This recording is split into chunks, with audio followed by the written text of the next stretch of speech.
This program presents unique training points for the main landing gear shock strut seal change on the Boeing 777. We show the tooling required to separate the inner and outer cylinders.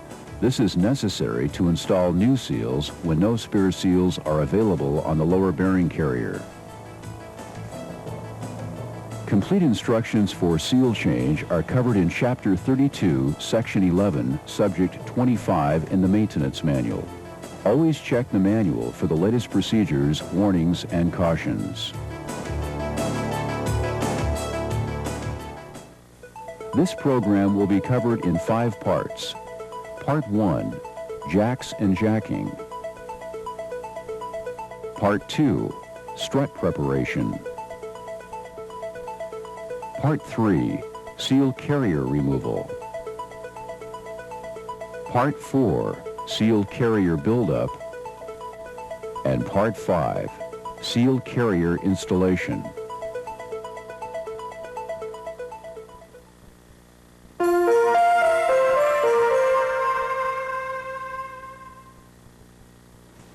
To change all of the seals requires that the shock strut inner cylinder be pulled out of the outer cylinder.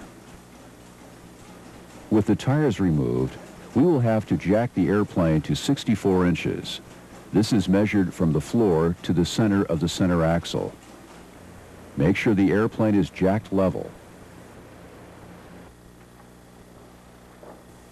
The tower assemblies used to jack the landing gear are positioned on metal pads that are covered with mylar.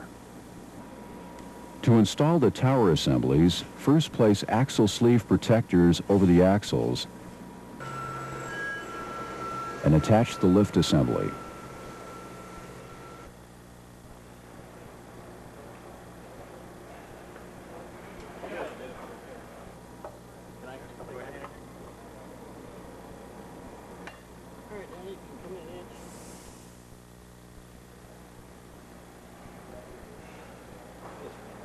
Spray the mylar with lubricant to allow the jacks to move as needed.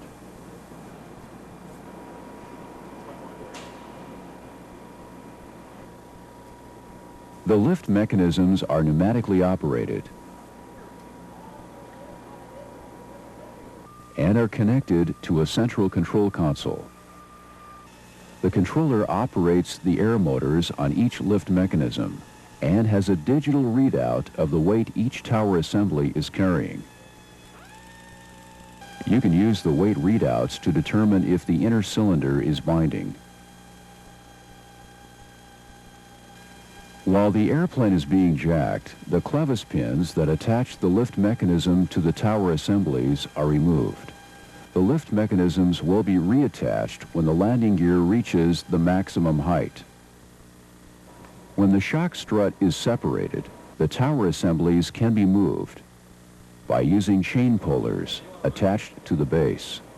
The inner cylinder is moved out from under the outer cylinder so the bearing assemblies can be removed. Let's review what we've seen in Part 1.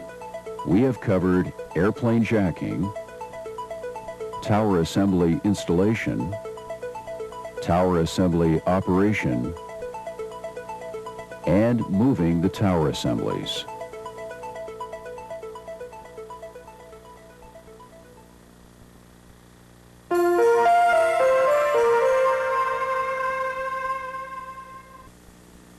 To replace the shock strut seals, we will need to remove the pressure in the strut. Open the air valve at the top of the strut to remove the pressure. Next, drain the oil from the shock strut. Remove the cap from the oil check valve. Install the drain equipment.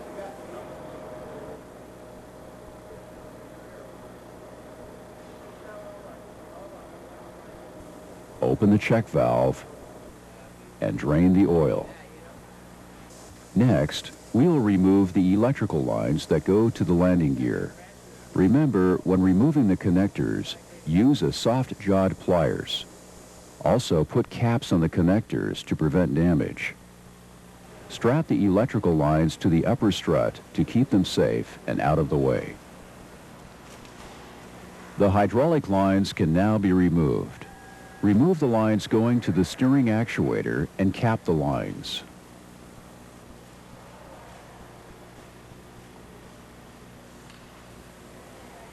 Then remove the quick disconnects that go to the brake assemblies.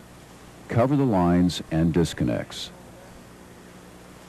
The aft lines can now be folded up and tied to the upper strut.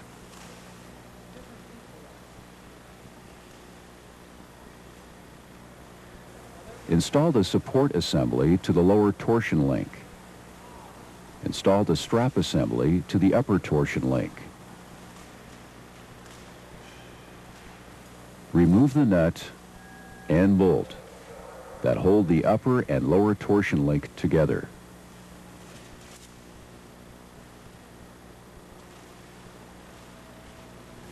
Disconnect the forward hydraulic lines and cover both ends. Next, remove the truck positioner actuator. Fold up the hydraulic lines and secure them to the upper strut. Then, install the turnbuckle in place of the actuator. This will hold the landing gear level. Let's review what we've seen in Part 2. We have covered shock strut deflation, draining the oil from the shock strut, removal of the electrical lines, removal of the hydraulic lines, disconnecting the torsion links, removal of the truck positioning actuator, and turnbuckle installation.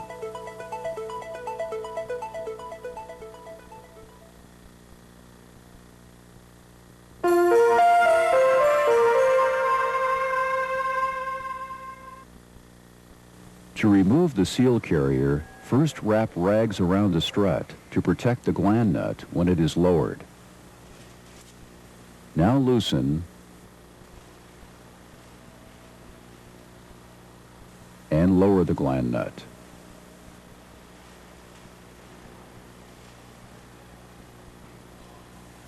Install the thread protector in the outer cylinder.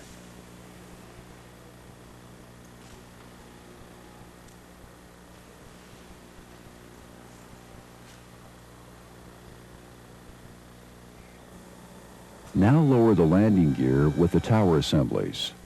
The weight of the gear will pull the lower bearing carrier and the spare seal carrier out of the outer cylinder.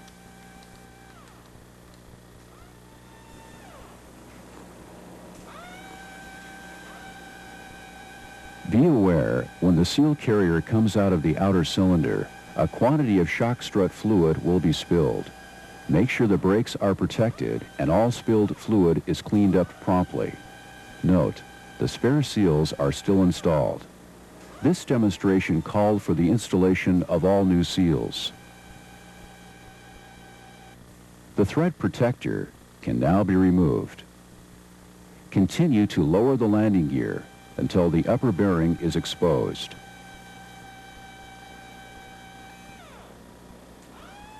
Now the inner cylinder can be moved out from under the outer cylinder.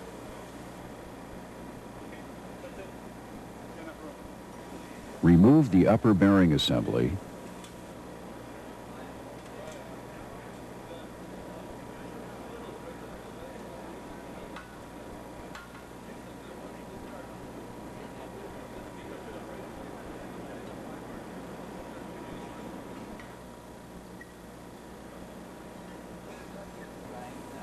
The spacer tube,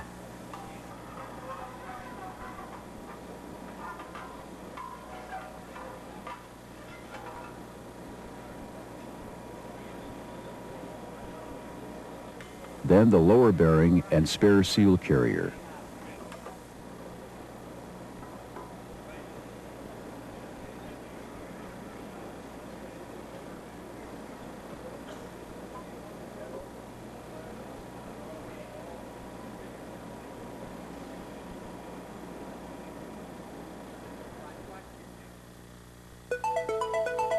Let's review what we've seen in Part 3. We have covered gland nut removal, pulling of the lower bearing and seal carrier, shock strut separation, upper bearing removal, spacer tube removal, lower bearing and spare seal carrier removal.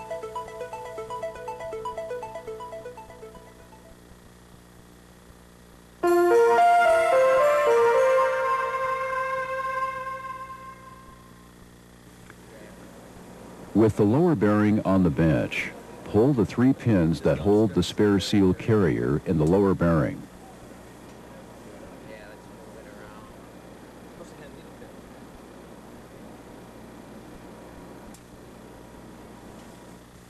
While the bearing is being cleaned, let's look at how the seals are arranged. At the bottom of the bearing, on the outside, is the grease seal. Next are the 2 spare static seals, then the active static seal, and the backup rings. From this close-up, you can see where the 2 black backup rings are installed, and where the 2 white backup rings are installed. You can see how the rounded edges on the white rings fit into the seal. Next is the active dynamic seal on the inside of the bearing. From this close-up, you can see that this seal is in 3 parts: the seal, a cap, and a backup ring. Note that one side of the seal is longer than the other. This is the area where the backup ring goes. Above this is the spare seal carrier. On the spare seal carrier are 2 spare dynamic seals and backup rings. To start, replace the grease seal on the lower bearing.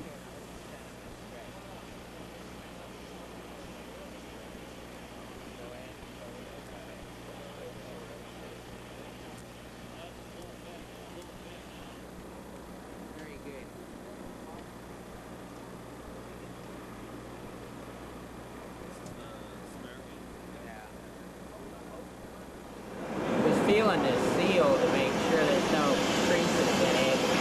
Going to use it. Then the 2 spare static seals. To install these seals, first lubricate them with shock strut fluid and install them in their grooves.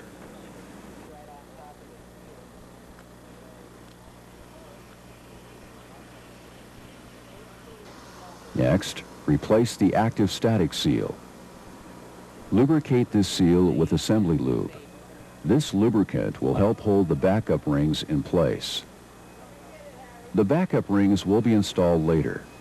It is better to install these rings just before the bearing is inserted into the outer cylinder. The fatter edge goes down because the backup ring sets on that fatter edge.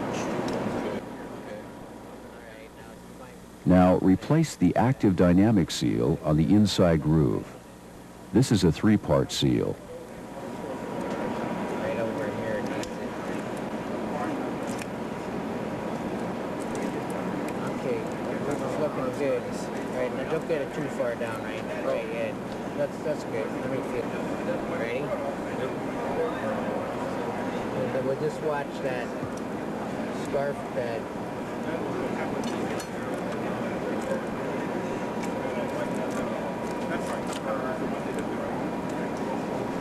Make sure that this scarf looks good. Okay, now push this down. Okay. This side's gotta go down a lot. The cap can help us do that. On the spare seal carrier, replace the 2 spare dynamic seals and backup rings. Next, install the spare seal carrier on the lower bearing. Go ahead, keep on roughing it in there. Replace the 3 pins. Right, go. Come on out.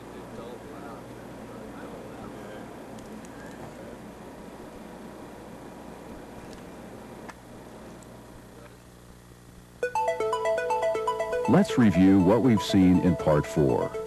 We have covered replacement of the grease seal, replacement of the 2 spare static seals, replacement of the active static seal, replacement of the active dynamic seal, and the replacement of the 2 spare dynamic seals.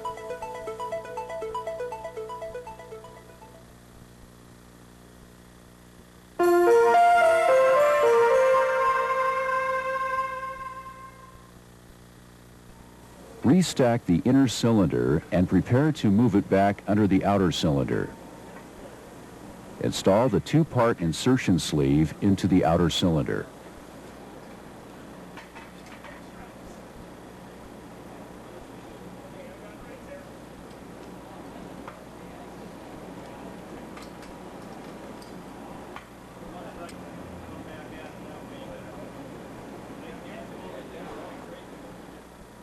Align the inner and outer shock strut cylinders. Start jacking the inner cylinder. The insertion sleeve will help align the 2 cylinders and protect the gland nut threads. After the upper bearing has been inserted, and before the lower bearing is inserted into the outer cylinder, remove the insertion sleeve. At this time, install the backup rings to the active static seal. Wipe the rings down with assembly lube to help them stay in place. Be careful when installing these rings. Remember, the rounded portion of the white ring goes next to the seal.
Now install the gland nut thread protector.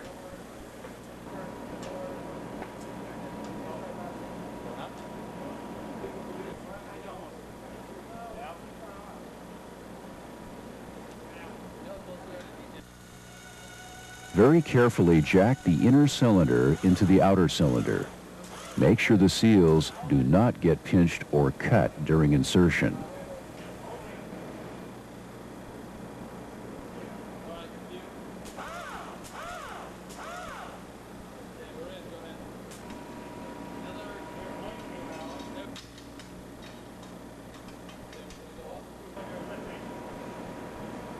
Prepare the gland nut for installation.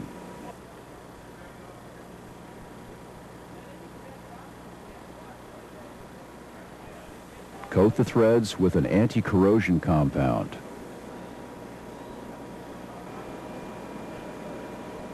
Install the gland nut and torque it to the proper setting.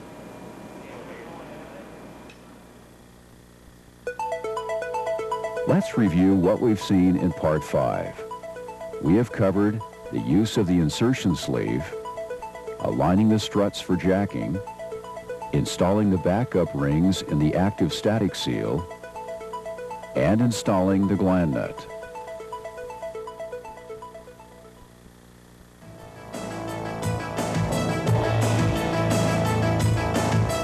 This ends our program on the unique training points for the 777 main landing gear seal change.